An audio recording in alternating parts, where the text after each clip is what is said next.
안녕하세요. 이 땅의 예술에 대한 통합된 그리스도교 관점을 소개하고 나누기 위해 기독교 대한 선교교회 소금빛교회에서 설립하고 후원하는 파이미니스트리 포이에오 연구소 제공 2025-26 아름다움의 중요성 10번째 나눔을 시작합니다. 저희는 지난 시간에 이어서 서구 카톨릭이 이해하는 아름다움에 대한 이야기를 함께 오늘 이 시간 다루도록 하겠습니다. 그래서 데이비 테일러 교수님이 가르쳤던 수업에서는 둘째 날 부분이다라는 것을 다시 한번 강조해 드립니다. 가톨릭 전통에서 아름다움이라는 것은 어떻게 이해되느냐라고 했었을 때 일단 두 가지 전통이 있다라고 데이비 교수님은 얘기합니다. 그 두 가지 전통은 욕망의 상승으로서의 아름다움과 존재의 규정 가능한 성질로서의 아름다움이다라고 말씀드릴 수 있겠습니다.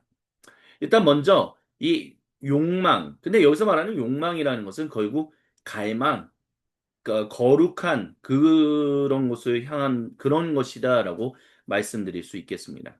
그래서 하나님을 향한 하나님께로 가까이 가고자 하는 그런 어떤 상승, 그런 정말 그래서 어떻게 표현하면 이 땅을 벗어나 저 천국에 간다 뭐 이런 식으로 이해할 수도 있지 않을까라고 말씀하시는 분들도 있겠지만 그런 것보다는 이 땅에서 우리가 이 땅에 살고 있지만 이 땅에 속하지 않고 하나님께 속한 사람으로서 어떻게 살아갈 수 있는가?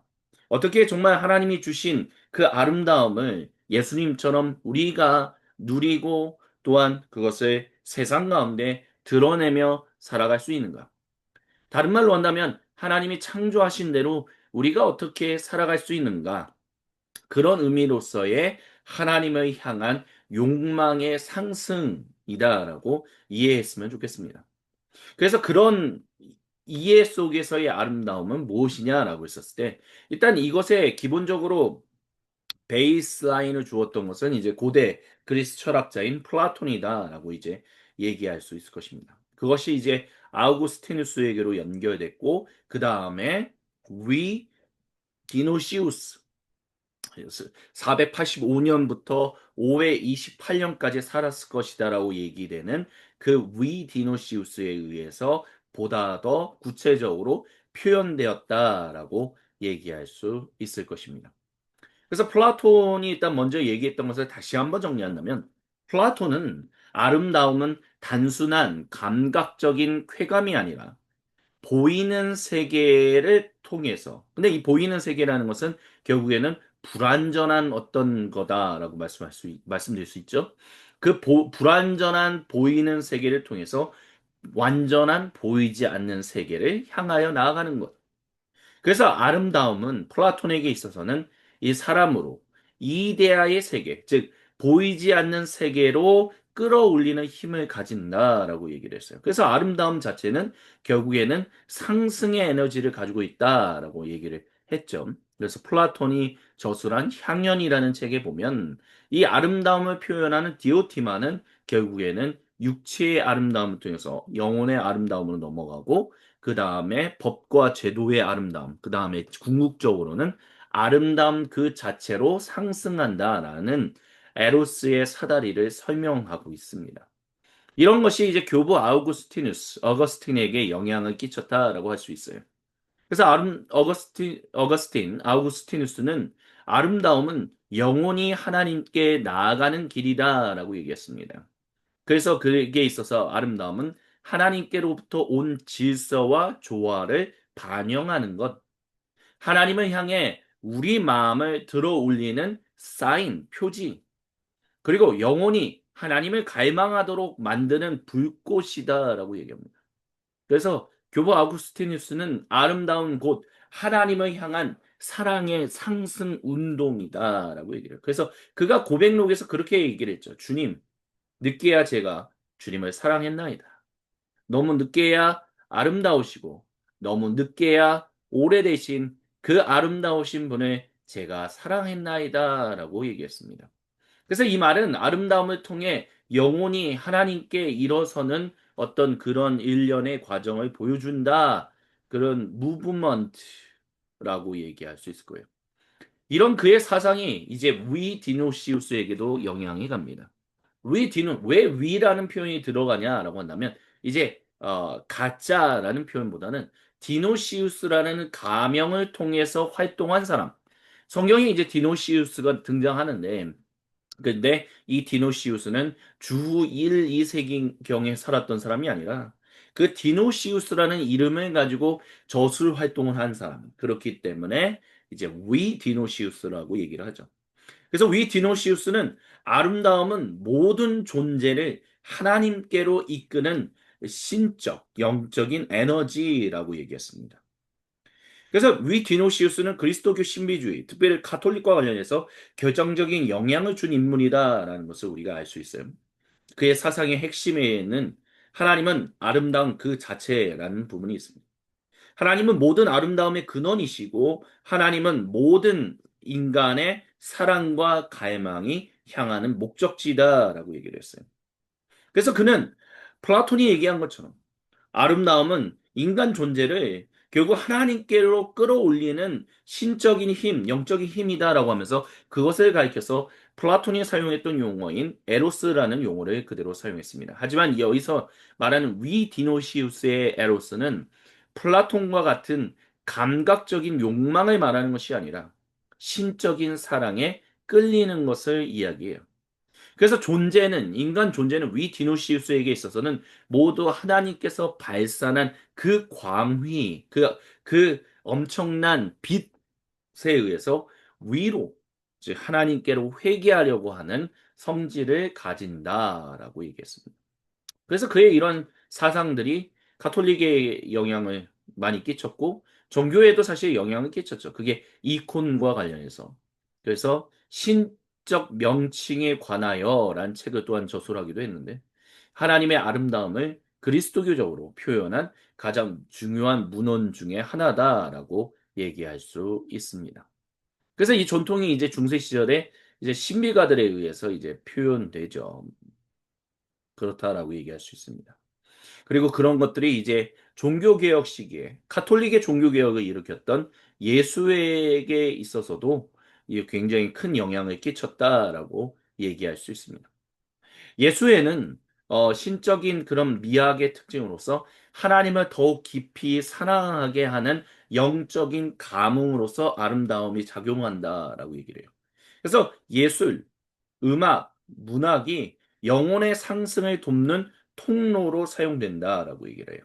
그래서 내적인 이 갈망, desire, 욕망을 통해서 하나님께로 나아가는 거죠. 그래서 예수에는 그래서 르네상스 시대와 그리고 이후에 바로크 시대의 미술, 음악, 교육, 설교 이런 지침 등을 통해서 아름다움이 사람 영혼을 변화시키는 중요한 도구임을 강조했다라고 할 수 있습니다. 그래서 이 아름다움, 상승과 관련한 이 아름다움은 다시 한번 정리해 드린다면 플라톤으로부터 아우구스티누스, 위디노시우스, 그리고 신비가들 예수에까지 영향을 끼쳤다라고 이해할 수 있어야 할 것입니다. 그리고 두 번째로 가톨릭 전통에서의 아름다움에 대한 두 번째 전통은 존재의 규정 가능한 성질로서의 아름다움입니다. 이것은 아리스토텔레스로부터 토마스 아퀴나스로 연결되는 흐름.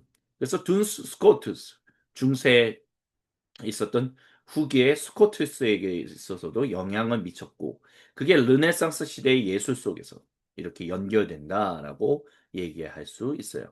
일단 아리스토텔레스를 다시 한번 정리해 보죠. 아리스토텔레스는 아름다움을 존재의 질서, 조화, 완전성으로 표현했습니다. 그래서 플라톤은 아름다움을 초월적인 이데아라고 얘기했지만 아리스토텔레스는 그것과 다르게 세상 존재 자체의 속성으로 보았어요. 그러니까 그래서 어떤 사람들은 이제 아리스토텔레스는 좀 더 범신론적이다라고 얘기하는 사람들이 있다면 플라톤 철학은 좀 더 이원론 쪽에 가깝지 않느냐라고 얘기하시는 분들이 있습니다. 그래서 아리스토텔레스는 아름다움의 세 가지 기준을 제시했었어요. 질서, 비례, 그리고 명료성. 영어로는 order, proportion, and clarity라고 얘기할 수 있습니다. 일단 질서는 뭐 몇 주 전에 말씀드렸던 거지만 다시 한번 말씀드린 거예요. 사물의 부분이 전체 안에서 조화롭게 정리된 상태.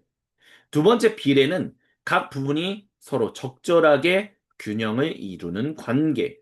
세 번째는 명료성은 사물이 자기 본성을 명확하게 드러내는 투명성과 빛남이다라고 얘기할 수 있어요. 이것이 이제 중세의 스콜라 철학과 가톨릭 미학에 또한 꽤 영향을 끼쳤다라고 얘기할 수 있습니다. 그래서 토마스 아퀴나스가 이것을 굉장히 잘 계승했다라고 얘기할 수 있어요. 그렇다고 해서 무슨 있는 그대로 다 받아들여서 얘기했다라는 것이 아니라 아퀴나스는 이것을 그리스도교적으로 다시 한번 온전하게 표현하는 것들을 얘기했다는 거죠. 그래서 아퀴나스의 얘기에 있어서는 그가 어떻게 얘기했냐면 아름다움은 존재의 속성이다라고 얘기를 했다라고 말할 수 있습니다. 그래서 존재의 초월적인 성질이라고 얘기해요. 그래서 아퀴나스에게 있어서도 이 아리스토텔레스가 얘기했던 아름다움의 세 요소, 비례, 완전성, 그 명료성이 분명하게, 근데 그것이 하나님과 관련해서 표현되기 시작합니다.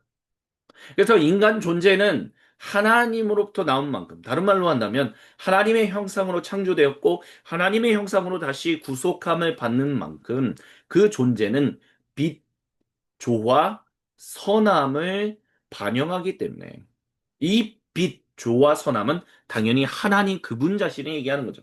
그것을 반영하는 존재이기 때문에 아름다울 수밖에 없다라고 이야기합니다. 그러니까 토마스 아퀴나스는 아리스토텔레스가 얘기했던 그와 같은 아름다움에 대한 이야기가 하나님으로부터 본질적으로 나오는 것이며 그것을 반사하여 반영하는 존재로서 인간이 살아가기 때문에 사람의 존재는 아름다울 수 있다. 하나님 덕분에 이제 그렇게 얘기하는 것이죠. 그래서 둔 스코투스는 이제 토마스 아퀴나스의 틀을 중세 후기에 이제 철학 신학자라고 얘기할 수 있는데요. 아퀴나스의 틀을 유지하면서도 중요한 변화를 하나 주었어요. 그것은 바로 개체성을 강조했다는 거예요. 그래서 존재는 단지 보편적인 형상만이 아니라 각각의 개체성이 온전히 드러날 때 더 완전하고 아름답다라고 얘기했습니다. 그래서 두 스코투스 같은 경우는 여러 개체성이 가지고 있는 그 uniqueness, 고유성, 그 특별함을 신학적으로 그 미학 안에 반영했어요. 그래서 그의 아름다움에 있어서 그가 가지고 있는 관점의 특징은 존재의 단일성과 개체를 좀 더 강조했다라고 얘기할 수 있습니다. 그러니까 각 존재가 하나님의 그 닮은 고유한 방식으로 아름다움을 드러내고 반영하고 있기 때문에 그런 것들이 온전히 다 드러내는 것. 그게 굉장히 중요하다. 그래서 그것이 이제 이후에 르네상스 예술가 마리탱이라는 사람에게 영향을 끼쳤다라고 얘기할 수 있습니다. 프랑스와 마리탱이라는 사람은 현대 오늘날 시대의 가톨릭 미학을 체계화한 사람이다라고 얘기할 수 있습니다. 그는 아름다움을 존재의 광이다라고 얘기해요. 어떤 존재가, 한 존재가 자기 본성에 충실하고 그 존재가 가진 진리, 선함, 고유성을 드러낼 때 자연스럽게 빛나는 아름다움을 가진다라고 얘기를 하죠. 그래서 이 프랑스와 마리텐 같은 경우는 예술은 존재의 광의를 드러내는. 그러니까 이 예술이라는 것 자체가 보다 더 개별성, 그 고유의 유니크니스를 드러내는 것. 그것이 온전하게 드러내고 그것이 나타날 때 이런 것들을 굉장히 많이 강조했는데 그런 거에 있어서 이제 플라톤적인 어떤 상승이 아니라 이 세상 안에서 드러내는 존재의 빛을 중시했다라고 얘기할 수 있어요. 그래서 존재의 규정 가능한 성질이다라는 것은 하나님께로 우리가 더 가까이 간다라는 관점보다는 하나님이 우리에게를 임하심으로 말미암아 그것을 반사하여 반영하여 온전하게 더 빛내게 한다. 그러니까 강조점에 좀 차이가 있다라고 이제 방향성의 차이가 있다라고 이제 얘기할 수 있습니다. 그래서 초월적인 이데아로 올라가는 것이 아니라 존재 자체의 고유한 성질을 드러내게끔 만드는 것. 그게 아리스토텔레스적인 기반 속에서 발전되어 온 가톨릭 전통의 아름다움. 근데 이 주 전통이 그 상승으로서의 아름다움과 규정 가능한 성질로서의 아름다움이 만나기도 하고 헤어지기도 하고 이런 일들이 반복적으로 일어났다라고 이제 데이빗 교수님은 얘기한다라는 것입니다. 그래서 가톨릭 전통에 있어서 아름다움은 크게 뭐 중세 가톨릭이나 20세기, 21세기 가톨릭 모두 여러 긴장이 존재한다. 왜냐하면 만났다가 헤어지고 만났다가 헤어지고 그러는데 그러면 어떤 갈등들이 있냐라고 했었을 때 일단 아이스타시스와 아스케시스의 갈등이 있다라고 얘기합니다.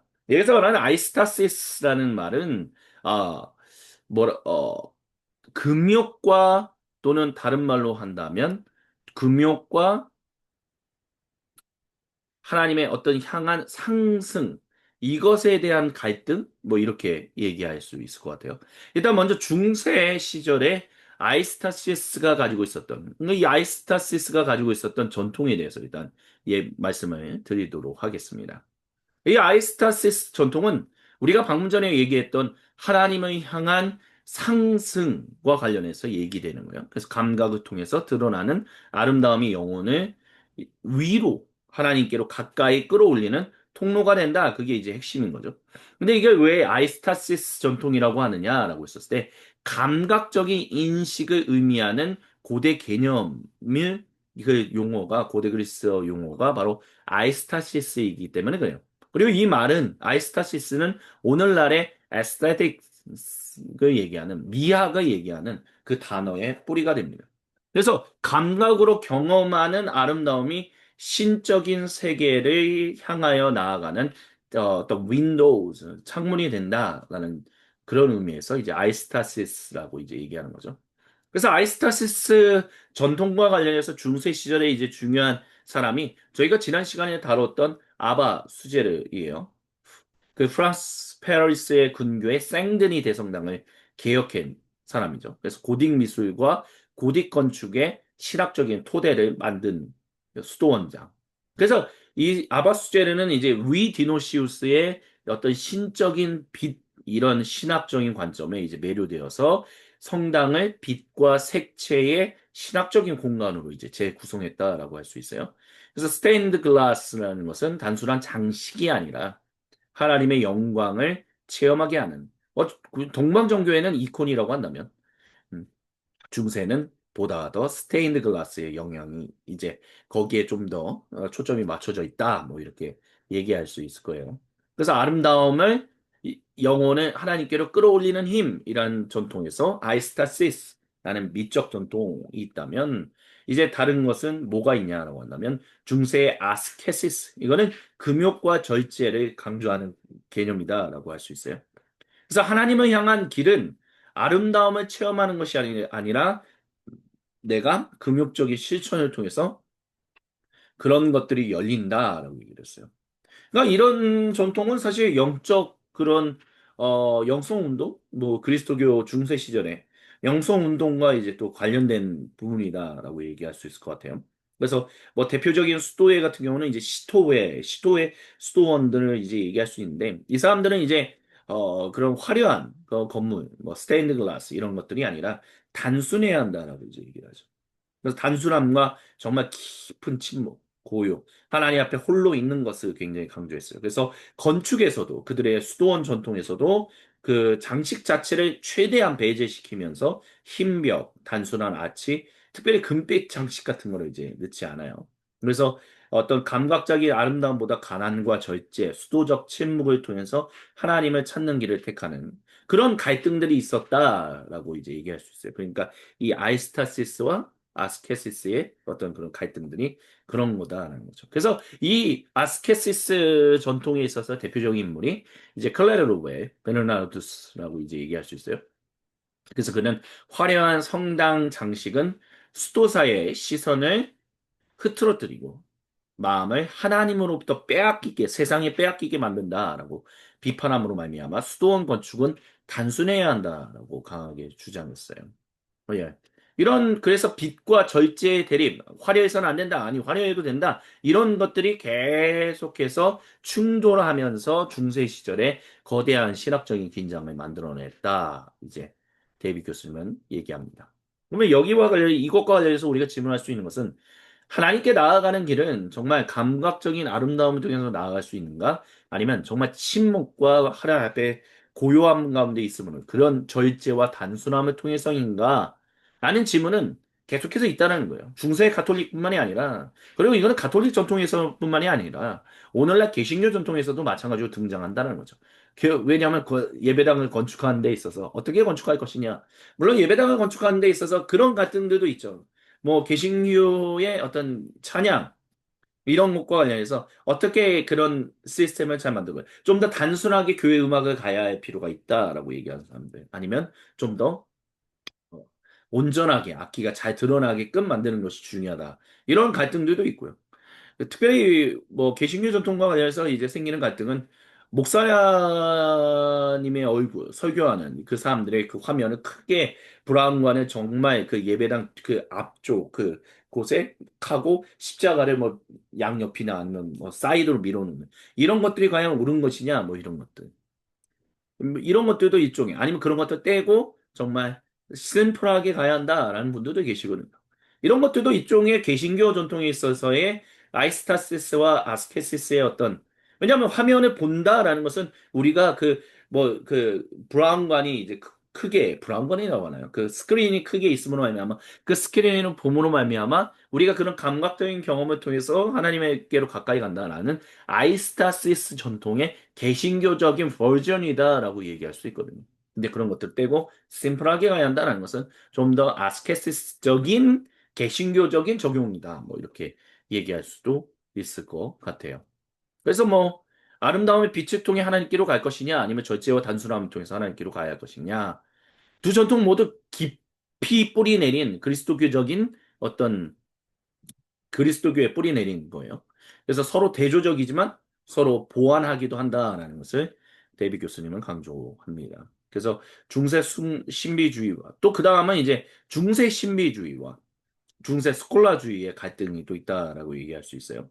그래서 중세 신비주의를 우리가 보통 영어로는 미스티시즘이라고 하죠. 그리고 중세 스콜라주의는 스콜라시즘이라고 얘기하죠. 이것을 어떤 사람들은 인간의 감정적이고 정서적인 측면과 지성적이면서도 이성적인 측면이다. 그러니까 한마디로 말하면 중세 신비주의와 중세 스콜라주의의 갈등은 아름다움을 경험하는 데 있어서 감정적이고 정서적인 측면을 더 중요하게 여길 것이냐 아니면 이성적이고 지성적인 측면을 더 강조할 것이냐 이런 차이다라고 얘기할 수 있어요. 근데 이 두 경로 모두 장점과 단점, 약점이 있다라고 얘기합니다.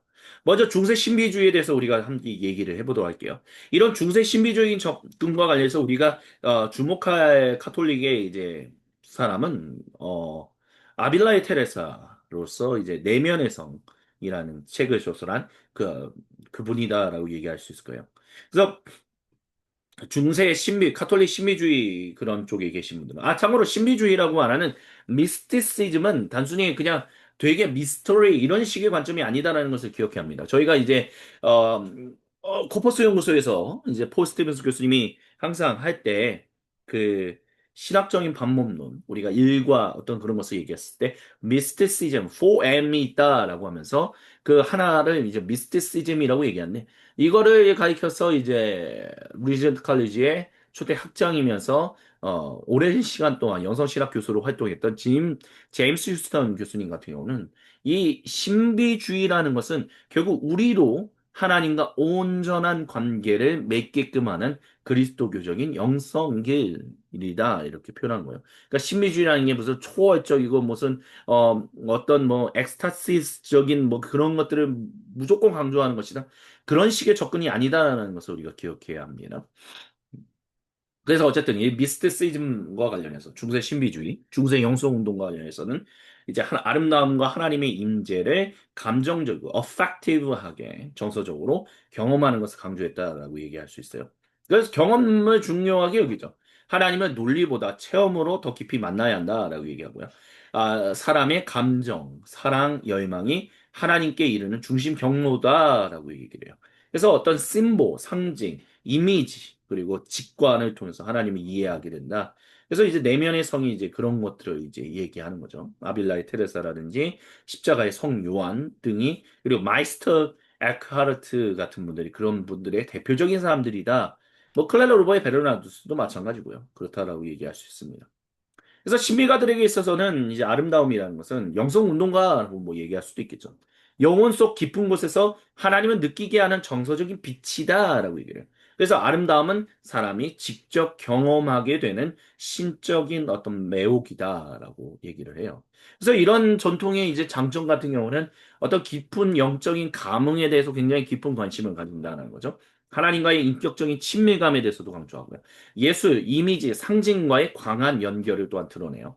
또한 회중과의 어떤 정서적 소통에서도 유리하다라고 할 수 있지만 단점은 우리가 당연히 얘기할 수 있는 것처럼 주관주의라는 거.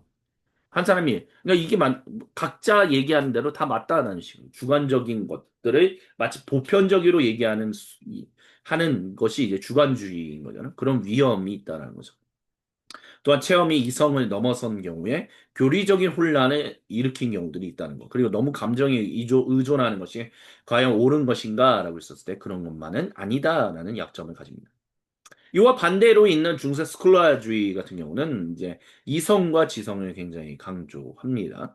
그래서 논리와 이성을 중심으로 하죠. 그 하나님을 이해하는 길은 질서, 논리, 개념 분석을 통해 열린다라고 얘기를 해요. 그래서 신학적인 진리를 체계적으로 정리하는 것을 굉장히 중요하게 여기고요. 철학적으로 어떤 구조안, 특별히 이런 부분들은 이제 중세 스콜라주의 같은 경우는 아리스토텔레스 철학과 연결되어 있기 때문에 그런 부분과 관련된다라고 얘기할 수 있어요. 그래서 토마스 아퀴누스라든지 둔 스코투스, 아벨라르 뭐 이런 분들이 이쪽에 서 있는 분들이라라고 얘기할 수 있습니다. 그래서 스콜라주의에서 아름다움이라는 것은 존재가 가진 질서, 비례, 명료성의 어떤 지성적으로 광이 되는 것이다. 이렇게 표현했다라고 얘기합니다. 뭐 이성적인 구조 속에서 이해되는 존재의 속성이라고 했었을 때 뭐 그냥 제 개인적으로 이해하는 방식은 뭐 우리가 보통 그 레오나르도 다빈치라든지 뭐 아니면 그때 당시에 르네상스 시절에 이제 활동했던 유명한 뭐 미켈란젤로 뭐 이런 분들 라파엘로 이런 분들이 그럼 인간의 어떤 아름다움을 그걸 굉장히 그게 수학적으로 표현했던 그런 것들. 저는 뭐 수학적인 것들을 잘 못하는 사람이다 보니까 근데 그런 것들을 했을 때 그 뭔가 완벽한 비율이 나타나는 것. 그래서 우리가 그런 얘기할 때 있잖아요. 뭐 사람이 정말 오랫동안 열심히 워크아웃 운동을 함으로 말미암아 몸의 어떤 군살이나 그런 것 없이 매끈하게 그 조화가 잘 이루어졌을 때 우리가 그런 것을 가리켜서 아름답다라고 얘기하는 거. 근데 그런 아름다움이라는 것은 무슨 체험 우리가 보는 것을 통해서도 하지만 그것을 아름답다라고 여기는 어떤 이성적인 작용들이 있다라고 얘기하죠. 수학적으로 이게 비율이 어떻고 그래서 뭐 현 오늘날 우리 시대에는 뭐 성형외과에 계신 분들이 그렇다라고 얘기할 수 있겠죠. 이거를 이렇게 고치면 비율이 맞고 이런 게 정말 아름다울 것입니다.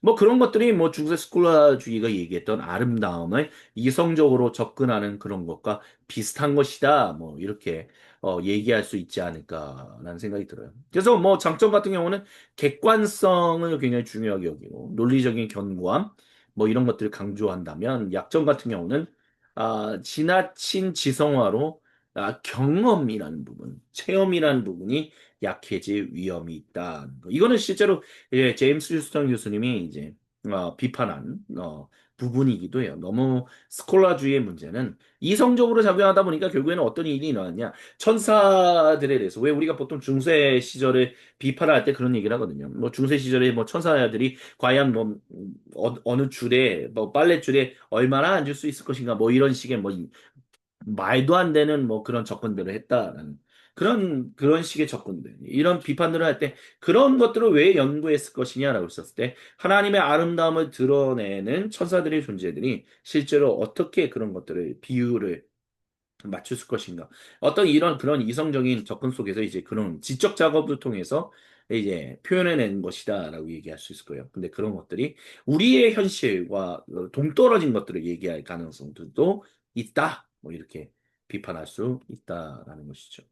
그래서 핵심 갈등 질문은 결국 중세 신비주의와 중세 스콜라주의의 갈등은 하나님을 더 깊이 아는 길이 영혼의 감정적인 열림인가 아니면 이성적인 탐구인가 이런 갈등이다라고 얘기할 수 있어요. 그래서 아름다움에 대한 접근들이 위험할 수 있지 않느냐라고 얘기하는 것은 바로 이런 것 가운데서 어떤 뭐 스콜라주의적인 또 아스케스적인 바탕 위에 보다 더 깊이 이런 쪽에 어 뭐라 그럴까 그쪽에 서 계신 분들이 좀 더 이런 것들을 위험하지 않냐라고 이제 질문한다라고 얘기할 수 있을 것 같아요. 근데 이런 갈등들이 어쨌든 중세 카톨릭 시절 내내 교회 안에서 카톨릭 교회 내에서 긴장하면서 공존했다라는 것을 그리고 그 긴장이 오늘날의 카톨릭 미학 예배 신학에서도 계속 이어진다라고 얘기할 수 있어요. 하지만 중요한 것은 보완적이다라는 거예요. 왜냐하면 감정적인 상승과 이성적인 구조가 함께 작동할 때 사실 가장 온전해진다라고 보거든요. 그래서 신비주의는 어떤 사람들은 그렇게 얘기해요. 신비주의는 불, 스콜라주의는 빛과 같다. 불만 있어도 위험하고 빛만 있어도 차갑다. 이렇게. 그래서 20세기의 대표적인 이제 카톨릭 신학자였던 한스 울스폰 바타자르 같은 경우는 아우구스티누스의 마음과 아퀴나스의 이성을 하나로 경험하는 것이 중요하지 않냐라고도 얘기했다라고 말합니다.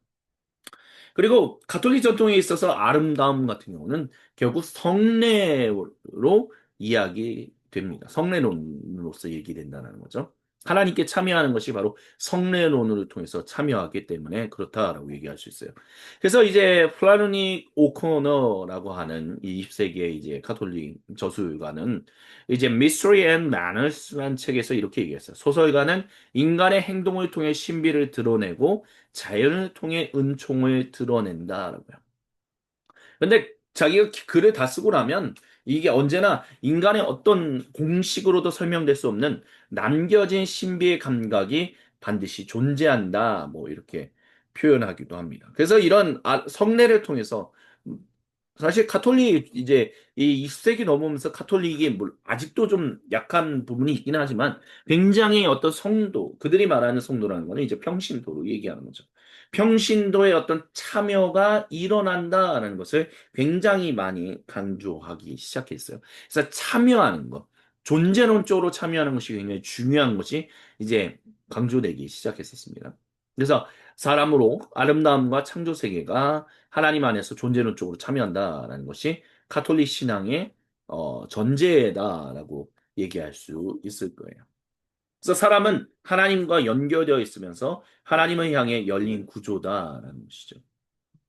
그래서 가톨릭은 형이상학적인 참여, ontological participation이라는 것을 신앙으로 전제를 두고 있습니다. 그래서 그런 것들이 이제 성례적으로 표현되는 것이다. 이제 그렇게 얘기하는 거예요. 그래서 다시 성례는 하나님의 은혜를 눈으로 드러나게 표현해주는 표징이다라고 얘기를 해요. 이것은 단순히 가톨릭이 가지고 있는 7개의 성례전만을 얘기하는 게 아니에요. 이것은 모든 것이다라고 이야기합니다. 그래서 그들이 얘기하는 이제 성사라고 표현하는 이 사크라멘트는 창조 세계 전체가 은혜의 표징이다라는 더 큰 틀을 드러내는 것이다라고 이야기합니다. 그래서 뭐 예를 들면 나무, 하늘, 바람 이런 자연 창조 세계는 하나님의 선하심을 드러내고요. 인간의 몸은 성육신의 신비를 드러낸다라고 얘기해요. 그리고 성례전에서 나누는 뭐 빵, 포도주 또는 인간이 살기 위해서 먹는 음식, 물 같은 경우는 하나님의 돌보심을 드러낸다라고 하고요. 문화, 예술, 그리고 테크닉, 그러니까 기술이라고 하는 이런 것들은 인간이 하나님의 창조성에 참여함을 보여준다라고 얘기합니다. 그래서 뭐 근데 이거는 단순히 자연 창조 세계뿐만이 아니라 사람이 만들어내는 인공물 모두가 하나님의 은혜를 드러내는 통로가 된다라고 얘기합니다. 왜냐하면 자연이 하나님이 창조하신 창조 세계 자연이든 사람이 만든 것이든 간에 모든 것이 하나님의 그 은혜, 그레이스, 은총을 담고 전달하는 능력을 가진다라고 보기 때문입니다. 그래서 오코너, 방금 전에 우리 서두에 말씀드렸지만, 플래너리 오코너 같은 경우는 작가는 창조 세계를 통해서 은총, 하나님의 은혜를 드러내고 인간의 행동 속에서 하나님의 신비가 비친다라고 이야기를 했습니다. 그래서 아름다움은 설명할 수 없는 어떤 남겨진 신비를 담고 있다. 뭐 이렇게 표현하기도 했었어요. 앤드루 그룰리라는 사람은 창조 세계는 하나님의 어떤 성례다, 뭐 이렇게 성사다 이렇게 표현하기도 했었어요. 그래서 가톨릭적인 상상력은 창조 세계를 하나님의 성례로 성사로 본다, 뭐 그렇게 말을 하기도 했습니다. 그래서 하나님이 창조 세계와 충분히 닮아가시기 때문에 창조 세계는 하나님을 드러낼 뿐 아니라 그분을 현존하게 한다. 뭐 이렇게 표현하긴 했죠. 근데 이런 표현들은 사실 개신교인들에게 있어서는 그렇게 좀 위험하게 보인다라고 얘기할 수 있을 거예요. 왜냐하면 그러니까 굉장히 뭐라 그럴까? 하나님의 창조 세계를 하나님과 같은 걸로 만들려고 하는 건가? 이렇게 표현. 근데 그 약간 주객이 전도된 것 같지 않냐 뭐 이렇게 보여준다. 근데 이 사람들은 특별히 뭐 앤드루 그룰리 같은 경우는 어떻게 얘기하냐라고 한다면 창조 세계가 하나님의 흔적, 스티그마를 이제 보여준다라고 얘기해요. 창조 세계가. 그러니까 오늘날 이제 개신교 같은 경우는 하나님의 말씀, 그 말씀을 읽고 말씀을 듣고 이 가운데서 하나님의 계시가 드러난다. 하나님의 어떤 그 레벨레이션이 드러난다라고 얘기하잖아요. 그러다 보니까 개신교 같은 경우는 창조 세계라는 것을 조금 너무 간과하면서 살아오지 않았느냐라는 가톨릭적에 있는 사람들의 어떤 그런 우려가 있어요. 그래서 이런 분들, 그런 우려를 전달하는 가톨릭에 있는 분들은 말씀뿐만이 아니라, 그러니까 성례로는 강조하잖아요. 음식과 물, 그러니까 빵과 포도주를 강조하는 것처럼 창조 세계 자체가 하나님의 흔적을 드러낸다는 거야. 하나님이 누구이신지를 우리에게 드러낸다는 거예요. 그렇기 때문에 우리가 그 창조 세계를 우리가 등한시하거나 아니면 잊어버리면서 살아서는 안 된다라고 이제 얘기하는 거죠. 왜냐 하나님의 흔적을 드러내기 때문에. 하나님 우리 가운데 실제로 임하시는 것이 또한 창조 세계 가운데 나타나기 때문에 하나님의 그 임재, 하나님의 현존이 이 창조 세계를 통해서 나타나기 때문에. 그러니까 창조 세계가 있어야만 하나님의 그게 나타난다는 것이 아니라 개신교인들이 얘기했던 말씀만이 아닌 창조 세계라는 것도 우리가 강조해야 하지 않겠느냐. 그런 차원에서 이제 이런 얘기를 한다라는 것을 말하는 것입니다. 그래서 결론적으로 아름다움은 성사다라고 얘기하는 것은 요약하면 창조 세계는 하나님 참여의 구조 안에서 존재하는 것이다. 그래서 아름다움은 하나님의 그 빛을, 스플렌더라는 것을 우리가 반영하게 되는 것이다. 그래서 창조 세계인 이 모든 세계는 하나님의 은혜가 흐르는 통로다라고 이야기합니다. 근데 그것은 단순히 창조 세계 그 자체뿐만이 아니라 사람이 만들어내는 모든 예술작품, 뭐 인공물, 기술적인 그런 것들도 하나님의 임재를 드러내는 것이다라고 이제 얘기한다라는 것이죠. 이런 식의 어떤 접근 속에서 이제 우리가 이제 그렇기 때문에 카톨릭은 굉장히 성육신적인 세계관이라는 것들 되게 중요하게 여긴다라고 할 수 있어요. 예, 그 성육신적인 것. 그래서 영화 감독들의 이제 전례적인 잔상이 뭐냐라고 했을 때 사실 영화 감독들이 찍는 게 뭐예요? 창조 세계, 사람, 뭐 이런 것들을 통해서 일어나는 일상에 대한. 근데 그런 것들이 이제 전례적인 잔상을 드러내는 것이다. 뭐 이렇게 얘기한다는 거예요. 그래서 가톨릭의 전례 자체가 어떤 그 뭐라고 얘기하냐면 바디 드라마라고 얘기를 해요. 뭐 영화는 오늘날의 이제 종합 예술, 20세기, 21세기의 종합 예술이라고 하잖아요. 빛을 어떻게 비출 것인가, 사람에게 이런 것들. 그리고 거기에서 노래를 어떻게 넣을 것이냐, 뭐 효과를 어떻게 넣을 것이냐, 이런 것들. 다 인간의 오감을 자극하는 여러 가지 것들이 다 담겨 있는 것이 영화다라는 거죠. 근데 그 영화 자체가 하나님을 경험하게끔 만드는 감각적인 언어가 된다라고 얘기를 해요.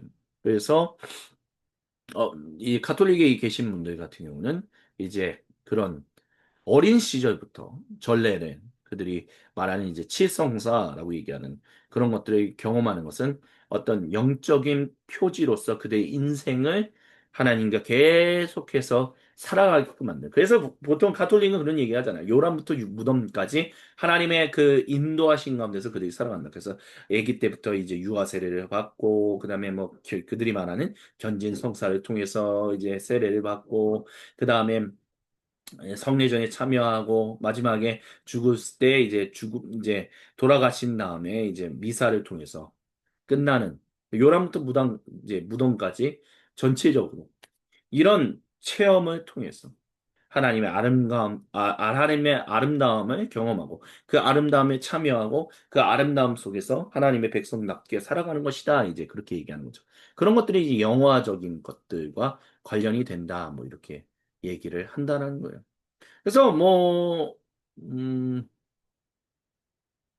그런 부분에 있어서 가톨릭은 좀 더 오늘날의 이런 활동들, 예술 활동들에 대해서 보다 더 풍성한 어떤 담론들을 가지고 있다.